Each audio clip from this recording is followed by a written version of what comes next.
హనుమాన్ శ్రీరామదూత హనుమాన్ శ్రీరామదూత హనుమాన్ శ్రీరామదూత హనుమాన్. నమస్కారం చెయ్యడం తేలిక, తెలిసి నమస్కారం చేయడం చాలా కష్టం. తెలిసి నమస్కారం చేసిన వాడిని అనుగ్రహించడానికి అందుకునేటటువంటి వాడికి కర్తవ్యం మరింత పెద్దది ఉంటుంది. ఏదో నమస్కారం చేయడం వేరు, నమస్కారం చేసినటువంటి వాడిని పైకెత్తిన వాడు ఎవరుంటాడో వాడి మీద కర్తవ్యం పెరిగిపోతుంది. వచ్చి పడిపోతారు, నేల మీద పడితే ప్రణిపాతం అంటారు. స్వర్ణదండం ఎలా పడిపోతుందో అలా పడిపోతారు. అలా పడిపోతే దాని అర్థం ఏమిటంటే ఎంత కింద పడిపోవచ్చో అంత కింద పడిపోయాను, ఇంకింతకన్నా కింద పడిపోవడానికి అవకాశం లేదు. మీరు క్రింద పడలేదు, కూర్చుని ఉన్నారు, నిలబడి ఉన్నారు. క్రింద పడిన నన్ను పైకెత్తండి అని అడిగినట్టు. క్రింద పడిపోయిన వాడిని ఏం చెయ్యాలి? నోటి మాటతో అయ్యో లేవండి అనాలి, లేదా భుజములు పట్టి పైకెత్తాలి. లేవండి అన్నందుకు, భుజములు పట్టి పైకెత్తినందుకు జీవితంలో కూడా అతన్ని పైకెత్తవలసిన కర్తవ్యం నమస్కారం అందుకున్న వాడి మీద ఉంటుంది. నమస్కారం పెట్టించుకోవడం, నమస్కారం అందుకోవడం అంత తేలిక కాదు. నమస్కారాలు పెట్టించుకోవడం అంత బరువైనటువంటి విషయం, అంత జాగ్రత్తగా ఉండాలి అలా నమస్కారం పెట్టేవాళ్ళు ఉంటే. అలాగే అభివాదము అంటారు. రెండు చెవులు పట్టుకుని చతుస్సాగర పర్యంతంగో బ్రాహ్మణేభ్య శుభం భవతు అంటూ చెప్తారు.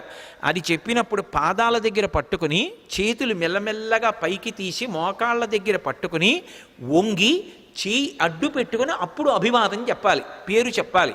పేరు చెప్పారు అంటే అభివాదం చేశారు అంటారు. అభివాదం చేశారంటే అవతల వారు ప్రశాంతంగా ఉండాలి, మీ గురించి వినడానికి వారు ప్రశాంతంగా ఉంటే అప్పుడు మాత్రమే అభివాదం చేసి చెప్పాలి తప్ప సభలోకి వస్తున్నప్పుడు, సభలో ఏదో ఇక ఉపన్యాసానికి పైకి వెళ్ళిపోయేటప్పుడు అప్పుడు వచ్చి చతుస్సాగర పర్యంతం అని అభివాదాలు మొదలు పెట్టకూడదు.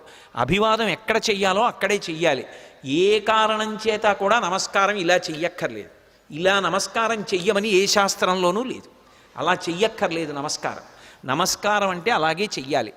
నమః, నేను కాదు అని అలా చేసినటువంటి నమస్కారం ఏది ఉంటుందో ఆ నమస్కారం ఒక్కటి తెలిసి చేసినంత మాత్రం చేత జీవితంలో అందుకోవలసినటువంటి స్థితికి వెళ్ళిపోతాడు.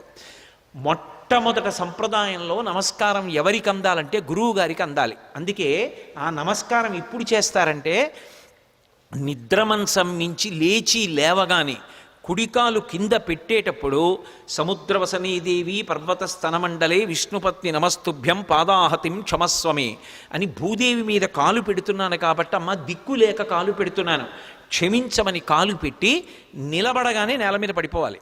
అది పడక గది కానివ్వండి, ఏది కానివ్వండి, నేల మీద పడి గురువుగారి పాదాలు స్మరించాలి.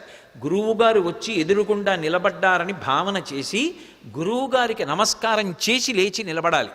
అందుకని గురువుగారితో ప్రారంభం. ఏది మొదలు పెట్టండి, గురువుగారికి వందనం చేసి మొదలు పెడతారు.